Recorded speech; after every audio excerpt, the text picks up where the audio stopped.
Sarap. Bali ngayong araw pupunta tayo sa Barangay Minuli kasi opening ng basketball dun sa kanila. Ayun, dadayuin natin. Bali yun na nga, kitang-kita nyo na ng panahon at pagkakataon, tamang-tama lang at eto yung sasakyan natin, si Corvette. Dadaanan ko yung dalawa din sa labas. Tapos diretso na kami sa pupuntahan namin, kaya tara, samahan nyo kami, let's go. At yun na nga, a few inches later, at andito na nga ako, yan, pinuntahan ko yung dalawang kupalogs dito. At ang nag-drive nga pala dito, si Papa Christian. Kung nakikita nyo, gwapong-gwapo yan, di ba? Against the light lang talaga, kukinang-inang yan. At eto na nga, nandito na kami sa gasoline station kasi magpapagas tayo ng 200 pesos para makapunta tayo sa ating destination, di ba? Yan, all goods na all goods yan. Maya-maya nga, andito na kami sa forest ng Karanglan. Yan, paalis na tayo, papunta na tayong highway. Yan, eto nga pala yung dalawang kupalogs na kasama ko, di ba? Ang pogi, kukinang ina. At eto na nga, tamang road trip ng mga tayo dyan. At yan, papadudot, pasok. Mapaglaro ang tadhana. Bakit nga ba kailangan pagtagpuin ang dalawang tao pero hindi naman sila magiging magkasama hanggang sa huli? Ang sabi ng iba, nangyayari ito dahil sa bawat taong dumarating at umaalis sa buhay natin ay nagbibigay at nag-iwan sila ng mahalagang aral. Inihahanda lang daw tayo para sa totoong nakalaan para sa atin. Ngunit paano kung muling nag-cruise ang landas ninyo ng taong bahagi na lamang ng iyong nakaraan? Paano kung muli siyang pumatok sa puso mo? Hahayaan mo ba siyang pumasok kahit alam mong hindi na pupwede? Ay grabe naman yun. Oy, nag-road trip lang, nasaktan pa. Puki ng inang yan. At eto nga pala, share ko lang. Eto nga pala yung Highlands Coffee na trending dito sa Karanglan. Yan, punta na kayo dyan. Bali, eto nga, andito na kami sa sentro, Barangay Minuli. Yun nga pala yung court nila, yung yellowish na yun. Bali, nahuli na nga pala kami dito. Yan, medyo hapon na kasi umalis dun sa bahay. Yan, tapos na dito yung mga ceremonies nila. Yan, may naglalaro na dyan. Bali, andito nga pala kami sa bahay nila ate. Yan, dito nga pala nagsimula yung 1-2 pares. Dito kami unang nagbenta, di ba? Ito nga pala si Kagawad Agpalasin at yan, nagpes pa siya, yan. At eto nga si ate, yan, nagluluto siya dito ng kanyang pang business kasi isa siyang business people. Yan, nagbibenta siya dito ng siomay, kikiams, yan, fish balls and everything. Yan, bilhin na kayo, murang-mura lang yan, di ba? Ito nga pala yung place namin dati, yan, yung 1-2 pares. Yan, oh, swabing place, di ba? Yun, at dito nga maya-maya andito na kami sa court. Yan, may naglalaro na nga pala dito. Yan, malapit nang matapos to. Yan, dikita na yung laban yan. Talagang crucial na crucial, di ba? Tignan nyo naman, oh, isahan lang yung labang, di ba? Yan, panoodin nyo na lang.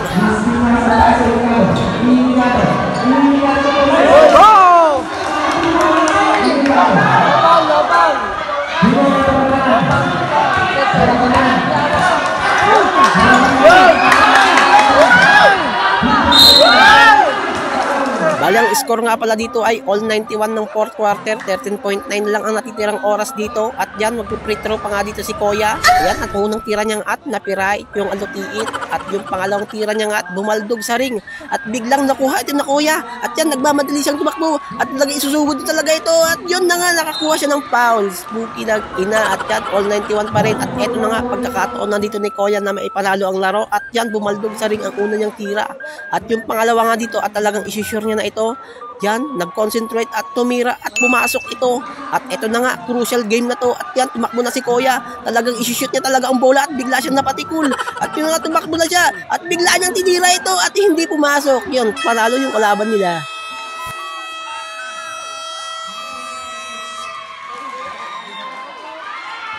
A few moments later. At dito nga, a few inches later at nagwa-warm up na nga sila dito. Yan, ang susunod nga palang maglalaban dito ay ang Kabataan ng Minuli versus Pungkan. Yan, tamang warm up lang, di ba? Alright!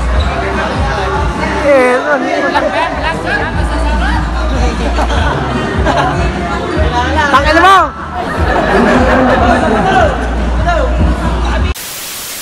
A few inches later.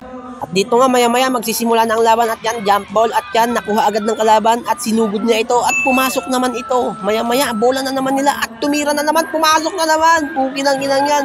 At dito nga sila na naman, nakashoot na naman. Puki ninanakit de. At dito nga hindi magpapatalo ang mga bata natin. May tumira nga pala dito sa tres at pumasok naman to, di ba? All goods na all goods. At yan, super layup at sa super layup na yan, biglang napatawag ng timeouts. Puki ng ina. Maya-maya, yan, Lopez, sumide step. Oh my goodness, ang gandang moves naman nun. At ito nga, ang gandang pasa para kay Dame. Oh my goodness, pasok na pasok yan. At ito nga, yan, pinasa dito at natapon yung sabaw. Sayang naman yan, pero okay lang yan. Nobody's perfect. At yun, ang gandang tira naman yan. All goods na all goods, paturo naman. At dito nga, pinasa ang gandang pasa sana, kaso nga lang natapon ng sabaw. At dito, 3 versus 1 at yan, libreng-libre. Yan, swabing-swabe na yan, di ba? At dito nga, ang gandang tira naman yun. Nilipat pa, oh. All goods na all goods talaga. At dito nga, ang gandang halley-oop naman yan. Oh my goodness, talaga. Ang lupit nyo. Pwede na kayong sumali sa coach moves. Unbelievable. Basketball. At natapos ang first quarter, di ba? At ito nga, second quarter na nga to. Yan. Medyo minamalat na ako. Kaya yan, panuodin nyo na lang. Oh, kinilalakit eh.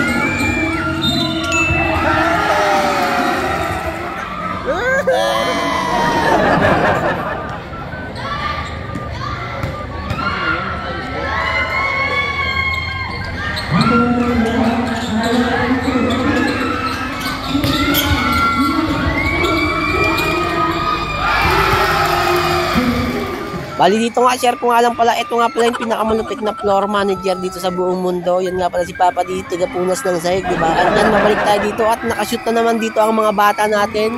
Yan, all goods na all goods yan. At dito nga, yan, nakakuha ng foul si Lopez. At dito nga, yan, unang tira hindi pumasok.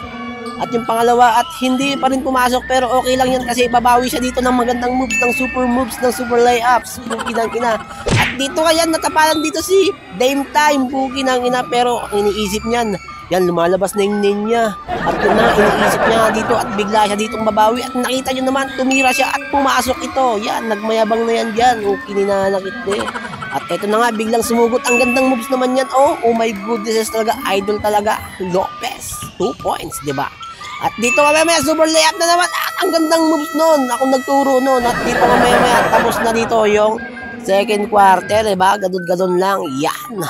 At dito nga maya-maya yan, magsisimula na naman dito yung third quarters. At yan na nga yung score, oh. Yan, all 45, dikit na dikit lang, di ba? At yan, panuodin nyo na lang kasi minamalat na ako. Dami ng highlights.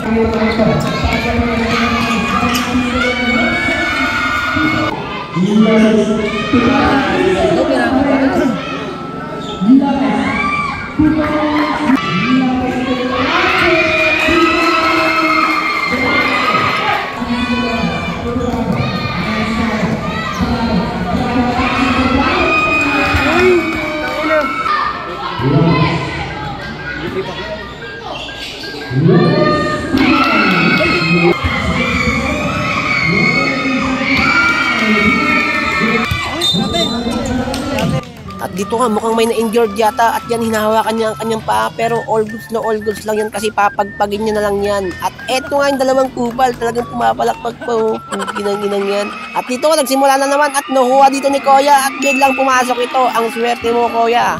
At eto na nga ang gandang pasa, kaso nga lang hindi yan pumasok at nakuha dito ng ating mga kabataan. At eto na nga yung huling tira ng buzzer beater kung papasok ba, at hindi ito pumasok. At yan na nga nagtatapos ang ating third quarters, di ba? Ito nga palang score, oh, dikit na dikit lang, oh, talagang 3 points lang yung lamang ng kalaban. At doon biglang may tumambling na Indian. Kinang-ina, talagang ang ganda ng moves niya. Bale, ito na nga yung fourth and final quarters. Yan, panoodin nyo na lang.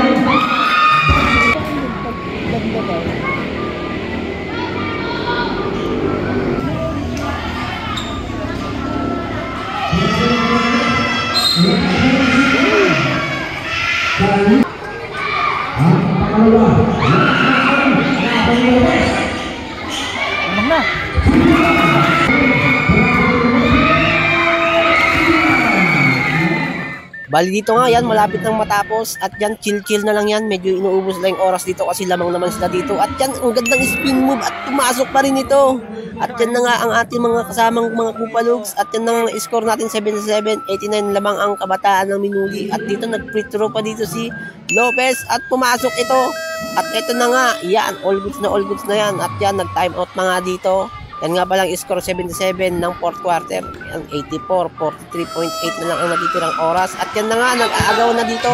At yan na nga, at dito, yan, talagang tapos na ang laban at nag-appear na sila para bati-bati na sila, di ba? Bali nanalo nga pala dito ang kabataan ng Minuli. Yan, bali yan, tapos na ang laban dito. At alam nyo na, ang kasunod nito, kami naman ang mag-shoot sa baso, di ba? Yan, all goods na all goods. Wagi na naman ang mga person, di ba? Yan, 77-86. At yun na nga, tamang picture na sila dito. At yan na nga si Papa Dame, puki ng ina, talagang nagpapakute pa siya.